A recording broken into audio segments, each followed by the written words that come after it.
We call on our ancestors to join us at this service. Joseph Boutte, Reginald Boutte, Augustine Green, John Green. Askedom, Gabriel, Gesai, Askedom, Masfin, Askedom, Amleset, Gabriel, and Alam Gertke. Okay, and we ask those ancestors. Okay, first of all, I'm supposed to say Ashe. So we call on the ancestors, so say Ashe. And now I pour libations to the ancestors.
About that Ashe, you are very right that it's supposed to mean Ami, that it will happen like that. Abi, in some other cultures it's Ise, some of them Ise, small differences. Okay.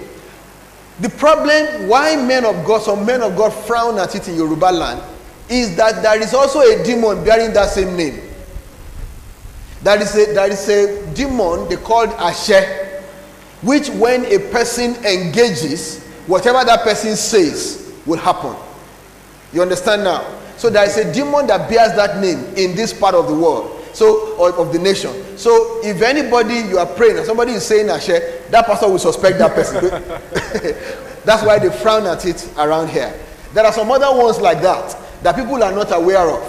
I'll give you an example. There's a demon called Olugbo.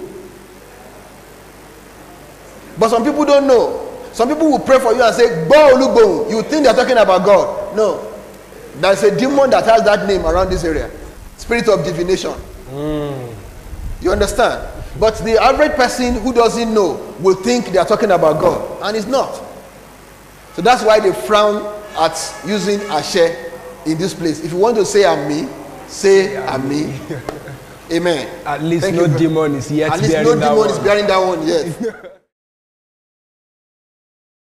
The divine witch power, as it is called. Ashe erroneously have been called witches. They have been looked at as a negative type of force, much like the witches in different cultures and European traditions and different things. You know how witches have this negative energy surrounding them. Okay, but Ashe, spelled A-J-E, okay, is an energy, okay, and a person. So it's a spiritual power as well as the persons who utilize the power. Ashe is a spiritual gift, okay. It is, it is scientifically universal in nature, embodying all the earthly elements, including the ether. So what we're talking about is a spiritual power, but the word can be used interchangeably to describe the person that carries this power, Ashe, and we are not, again, talking about Ashe. Now, the Ashe, and there are three types or three elements or aspects of the Ashe, or the divine feminine, the witch power as it is called, which I will break that down. But the Ashe's main purpose is to maintain the balance in the earth between what's right and wrong, good and evil. They guide natural law. It is also said by one writer that they also guide Olodumare. Who is Olodumare? Olodumare in the Yoruba tradition is the creator God. Okay, and if you break down the different parts of the word or the name Olodumare, you will find that womb comes out of there, as well as rainbow serpent.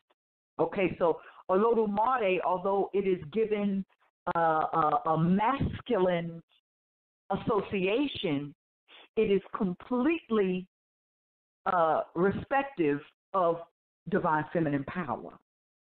You understand? So the Ashe, they can heal, they can harm, they can build, they can destroy, they can also reward or punish humans according to the deeds. Okay? Now, while Ashe, the Ashe Iyami, or Soronga, have been linked to witches or witchcraft, and it's an unfair assessment of the energy, to be honest with you, because there's so much information out there that tells you that the word witch simply means wise one. And so for people, that are looking to, discredit or associate these beings with something that's evil, it's no different than what happens in the European traditions. And a lot of this can be traced back to religious associations through Christianity and Islam, that came in. They wanted to, there used to be secret societies of women that held a lot of power. And what we are talking about is the Ashe Iyami, the divine feminine, the witch power. Okay, and sure, also, it would relate, the word also would relate to a male who holds the Ashe.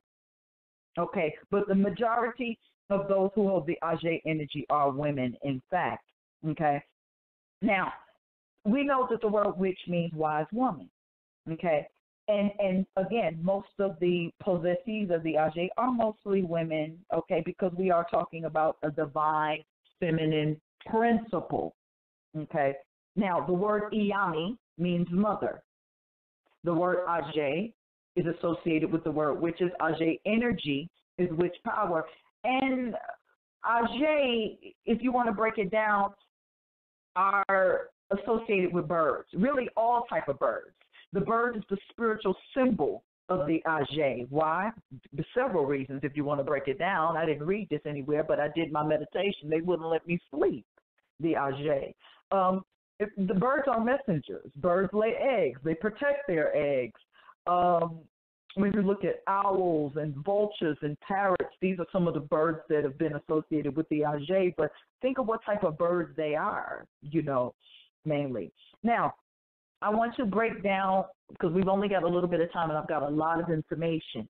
So what I want to do for you all is break down the three aspects of the Ashe. Now, when you look at European traditions, for example, to come out of England and whatnot, maybe some of the Celtic, some of the Druidism, some of that stuff over there, you hear them talking about the maiden, the crone, they have these three aspects. I'm not completely familiar with them, but I know that there's the maiden, the crone, and there's the one, in the middle.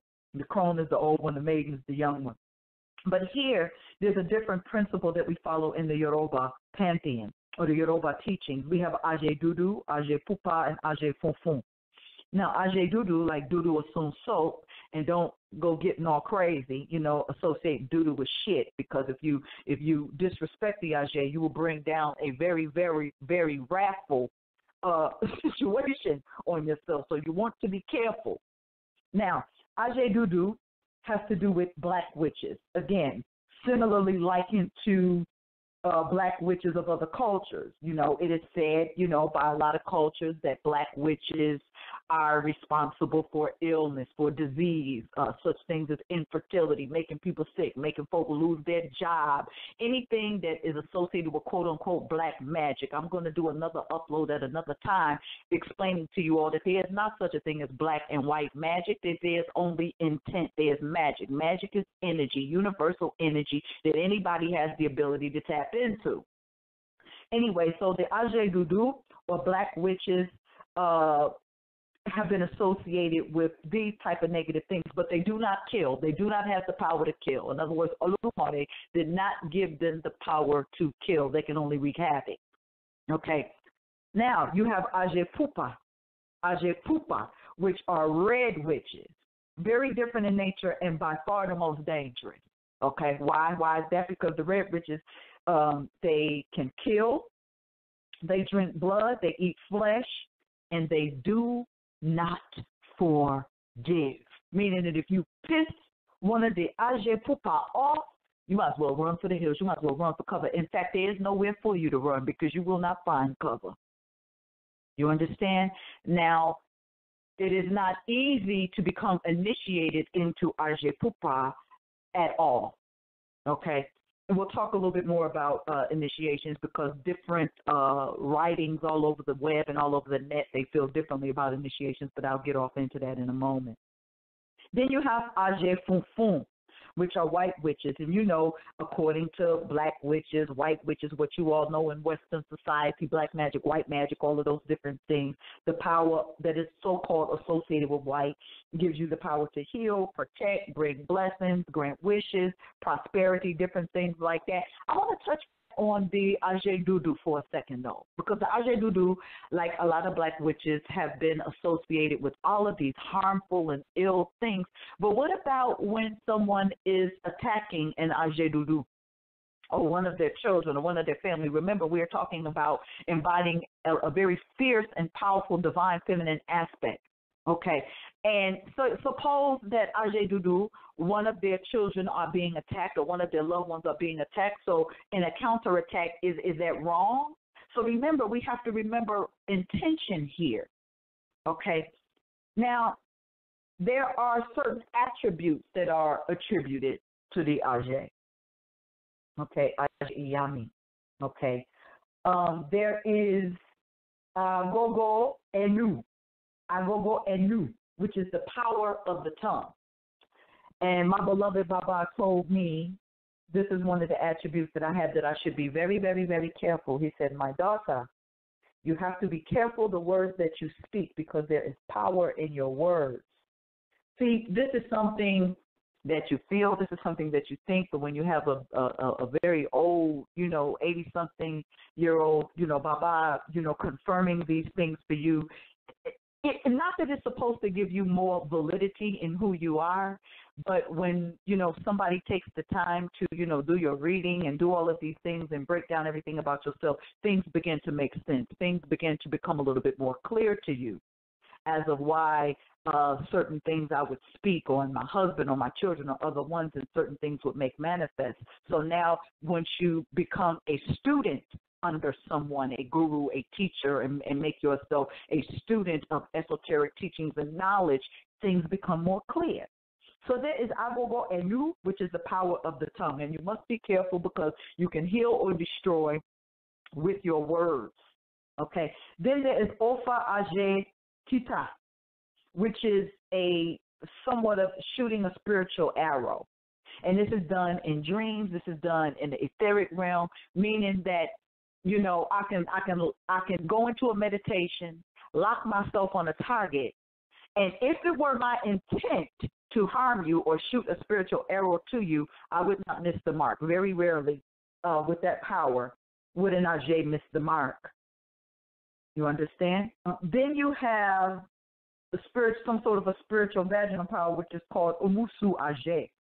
Now, while most of us women that have a womb, we have a certain amount of creative power and energy that we can harness, that we can tap into. This is a specific power, not just like regular vagina power that people speak about. This is a very specific and intentional, directed power, okay, which is utilized by tapping the vagina. I'm not going to get off into that because I don't need many of y'all around there patting your punanis, trying to do spells on people because you will hurt yourself.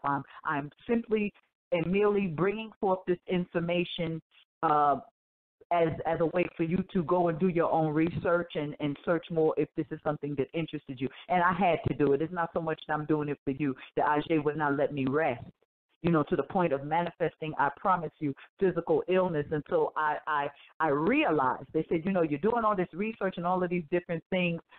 Realize where you come from. You understand? So now we want to understand that there's another power, okay, called Awopa Ashe. Awopa Ashe, which means the death stare. Many people call that the evil eye in different traditions. You've heard of it before. It's called the death stare, Awopa Ashe, meaning that lock their eyes on you, right? They can lock their eyes on you and penetrate through your aura. If they wanted to, they can cause physical sickness in your body. And let me tell you something about Ashe Iyami. Ashe Iyami don't need no tarot cards, don't need no pendulum, don't need no cowrie shells. It is. Ashe is. Ashe is the power, the energy itself, and the person who harnessed it.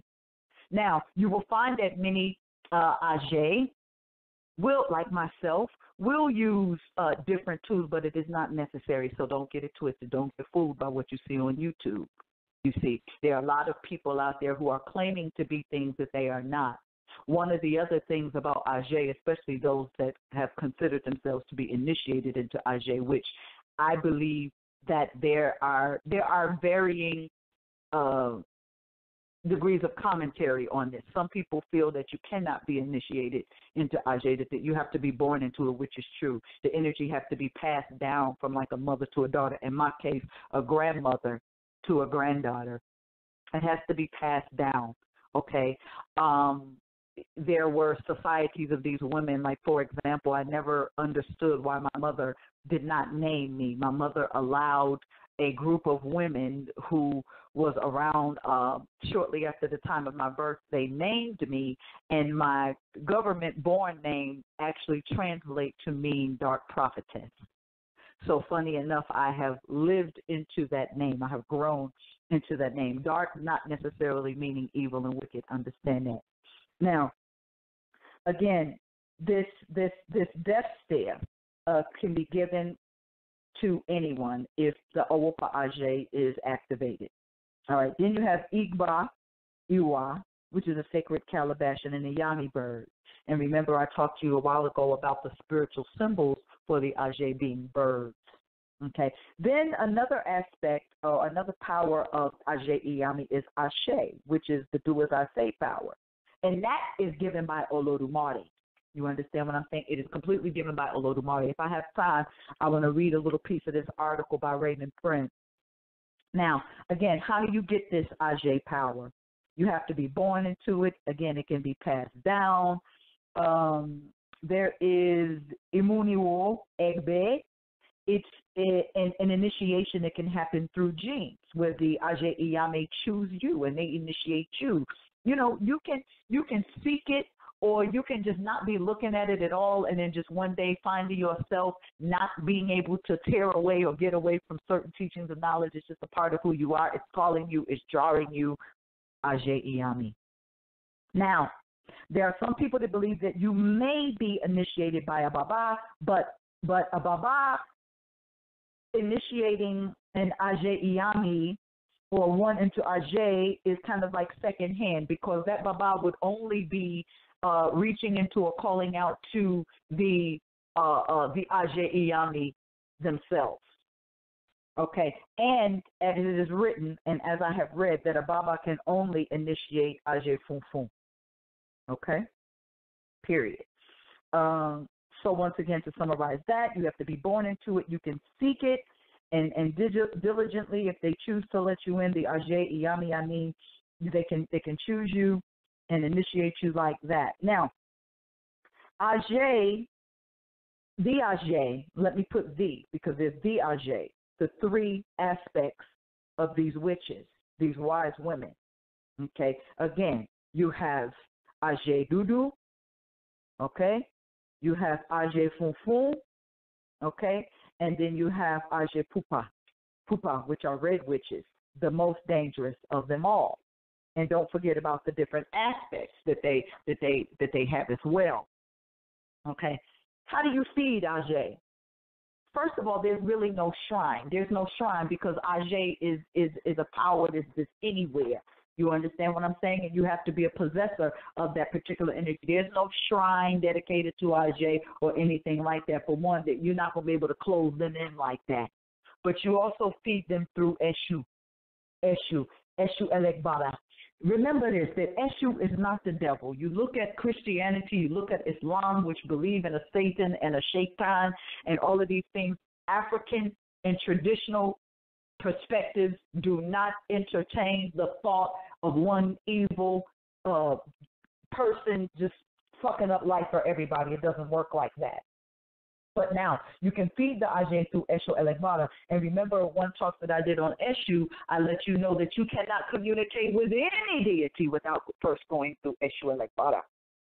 Now, you can also feed the Ashe at a three-road junction or near the Iroko tree, or Iroko tree. Now, that means oak tree. The oak tree is very sacred. Very, very, very, very, very, very sacred. The oak tree is also revered by a lot of pagans and European traditions as well. So remember that. Now, really quickly, I want to give you the difference between Ashe and Ashe because there is a difference. Ashe is life force that is breathed into human beings. It's a spiritual power of creation. It's universal energy. It is Ashe is neither a positive or negative. It is a neutral, universal energy, Ashe. A lot of times people will just throw that word around at the end of something, oh, Ashe, Ashe, Ashe, and you don't even know what the hell you're talking about. So when you say Ashe at the end of a statement, you need to understand what it is that you're talking about. You understand what I'm saying? And you've got a lot of people who are trying to translate Yoruba and are doing it in error. So it would serve you to make sure that you are getting the facts. Okay? So those are just a little bit of information about the Ashe. I want to read a little bit of this article, if I can, and it is by Raymond Prince, MD, and I'm just going to read a little piece of it because we're short on time. But it says here, witchcraft, the extra-natural interference in the welfare of the community by women, has long since ceased to be a source of major concern in Western society. In many other areas of the world, however, the witch remains a very active and vital image in the consciousness of the people. This is certainly true for the Yoruba, okay? A group occupying large areas of Nigeria, Dahomey, and Togoland along the northwest coast of Africa. With the Yoruba with the Yoruba belief in the witch and in her powers is all but universal. The study of witchcraft, both as it exists in contemporary cultures and as it has existed in the Western community at different periods in the past, raises a number of interesting questions for the student of psychology and sociology. If witchcraft is not a genuine phenomenon, why is the witch fantasy so prevalent in so many different cultures throughout the world? What is it about the human female that provokes such similar pictures of her magical malevolence in such diverse cultures? What changes have occurred in Western cultures that have allowed the witch fantasy to lose its potency? A study of the witch as she exists today among the Yoruba people may help elucidate these problems. All right. It goes on to say that the Yoruba legend has it that certain women once went to the malevolent trickster god Ashe to ask for the power of witchcraft. Okay, and it goes on and on. Now, you can find this article online. Again, it's called The Yoruba Image of the Witch by Raymond Lecturer. So I just wanted to drop my head in to give you guys a little bit of information on Ashe Iyami. I may do a further talk and go into a little bit more detail, but understand that these are great feminine powers. There are 3 aspects